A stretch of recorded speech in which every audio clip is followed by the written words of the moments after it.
तो चलिए आज एक बहुत ही गहरे सवाल में उतरते हैं। एक ऐसा सवाल जो शायद हम सबके मन में कभी ना कभी आता है। आखिर ये मैं है क्या? और जो सच्ची शांति हम सब ढूंढ रहे हैं वो मिलेगी कहाँ? आइए इस खोज को शुरू करते हैं। क्या कभी ऐसा महसूस हुआ है कि जिंदगी बस एक गोल चक्कर में घूम रही है? हम एक पहचान बनाते हैं, बड़े बड़े लक्ष्य रखते हैं, उन्हें हासिल भी कर लेते हैं और फिर भी खुद को वहीं खड़ा पाते हैं जहां से शुरू किया था, बिल्कुल खाली। तो सबसे पहले ये समझना जरूरी है कि ये मैं आखिर है क्या? वो पहचान जिसे बनाने और बचाने में हमारी पूरी जिंदगी निकल जाती है। और ये जो चक्र है ना, सच में बहुत थका देने वाला है। हम सोचते हैं कि और ज्यादा हासिल करने से, और बड़ा बनने से शांति मिलेगी, लेकिन होता क्या है? हम बस उसी पहिए पर और तेजी से दौड़ने लगते हैं जो हमें कहीं लेकर नहीं जाता। तो असल में ये मैं है क्या चीज? देखिए, ये कोई ठोस व्यक्ति नहीं है। ये बस एक विचार है, एक ख्याल, अतीत का एक भूत जो सिर्फ और सिर्फ हमारी यादों के सहारे जिंदा है। सोचिए, अगर सारी यादें मिटा दी जाएं तो ये मैं कहाँ बचेगा? अब देखिए, हमारी जो परेशानियां हैं ना, वो मोटे तौर पर दो तरह की होती हैं। एक होती हैं शारीरिक समस्याएं, जैसे पैसे की कमी, नौकरी, सेहत। इन्हें कर्म करके, पैसा कमाकर या पढ़ाई लिखाई से हल किया जा सकता है। लेकिन एक दूसरी समस्या है आध्यात्मिक समस्या, वो गहरा खालीपन जो सब कुछ पा लेने के बाद भी बना रहता है। तो चलिए अब थोड़ा और गहराई में जाते हैं और इस बेचैनी की असली वजह को पकड़ने की कोशिश करते हैं। देखते हैं कि कैसे ये जो मैं है, इसका सीधा कनेक्शन हमारे डर से है। और यहीं पर एक बहुत ही सीधा लेकिन बहुत ही जबरदस्त सवाल सामने आता है जो हमारी पूरी समस्या की जड़ तक पहुंचता है। क्या इस मैं का जो असली स्वभाव है वो डर ही है? तो ये डर पैदा होता कैसे है? इसका एक पूरा प्रोसेस है। देखिए, सबसे पहले हम एक मैं की पहचान बनाते हैं, जैसे मैं एक अमीर आदमी हूं या मैं एक सफल इंसान हूं। फिर हम चीज़ों और रिश्तों से मेरा कहकर जुड़ जाते हैं। ये मेरा घर, मेरा परिवार, मेरी इज्जत।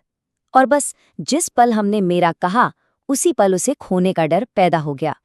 तो होता क्या है कि हमारी जो सबसे गहरी चिंताएं हैं वो इसी बनाए हुए मैं के खत्म हो जाने के डर से आती हैं। मौत का डर क्या है? इसी मैं के मिट जाने का डर। अकेलेपन का डर क्या है? मेरे लोगों के चले जाने का डर। इस बात को समझने के लिए एक बहुत ही कमाल का उदाहरण है। जरा सोचिए, क्या हमारी जिंदगी एक सपने की तरह है जहाँ सुख हो या दुख, दोनों का अंत एक जैसा ही होता है? कल्पना कीजिए, एक बहुत ही अच्छा सपना चल रहा है जिसमें सब कुछ मन का हो रहा है। हम चाहते हैं कि ये सपना बस चलता रहे, कभी खत्म न हो। और दूसरी तरफ एक डरावना सपना है जिससे हम बाहर निकलने के लिए तड़प रहे होते हैं। लेकिन जैसे ही नींद खुलती है, होता क्या है? अच्छा सपना टूटता है तो दुख होता है कि अरे वो खत्म क्यों हो गया, और बुरा सपना टूटता है तो एक राहत मिलती है कि शुक्र है वो सब सच नहीं था। तो नतीजा क्या निकला? बात यह है कि रास्ता कोई भी हो, चाहे हम सुख के पीछे भागें या दुख से दूर भागें, आखिर में हाथ लगता है दुखी। एक के खत्म होने का दुख और दूसरे के होने का दुख। तो फिर इसका हल क्या है? जवाब के लिए हमें एक ऐसी अवस्था को देखना होगा, एक ऐसे अनुभव को जो हम सब रोज करते हैं, जहां दुख होता ही नहीं है। एक सवाल है, खुद से पूछकर देखिए, इन तीन हालतों में से जागना, सपना देखना या गहरी नींद, कौन सी हालत ऐसी है जिसमें दिमाग बिना किसी मेहनत के एकदम शांत होता है? जब हम जागे होते हैं या सपने देख रहे होते हैं तो हमारा दिमाग लगातार चलता रहता है। इच्छाएं, डर, चिंताएं, कुछ ना कुछ चलता ही रहता है।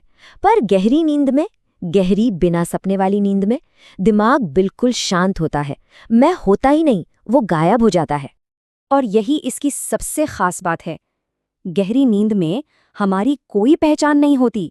न कोई अमीर है, न कोई गरीब, न कोई पुरुष है, न कोई महिला, कोई मैं नहीं है। और इसीलिए वहां सिर्फ और सिर्फ शांति है, बिना किसी कोशिश के।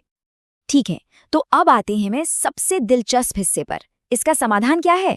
कैसे इस गहरी नींद वाली शांति को अपनी जागती हुई जिंदगी में लाया जाए?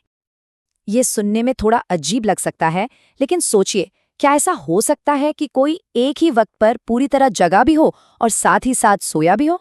इसी को कहते हैं जागृत निद्रा या वेकिंग स्लीप। इसका मतलब है आप होश में तो हैं, पूरी तरह अवेयर हैं, लेकिन दुनिया की भागदौड़ और अपनी यादों के जाल से एक तरह से सोए हुए हैं। आप पर उनका असर नहीं हो रहा। ये वो अवस्था है जहां मैं नहीं है। और आखिर में हम इसे गहरे विचार पर आके रुकते हैं। इसका मतलब ये नहीं है कि शरीर को खत्म करना है, बल्कि उस झूठे मैं को, उस पहचान को जिसे हमने अपनी यादों से बनाया है, उसे जाने देना है। और कहते हैं कि जैसे ही वो झूठा मैं मरता है, असली जिंदगी की शुरुआत होती है।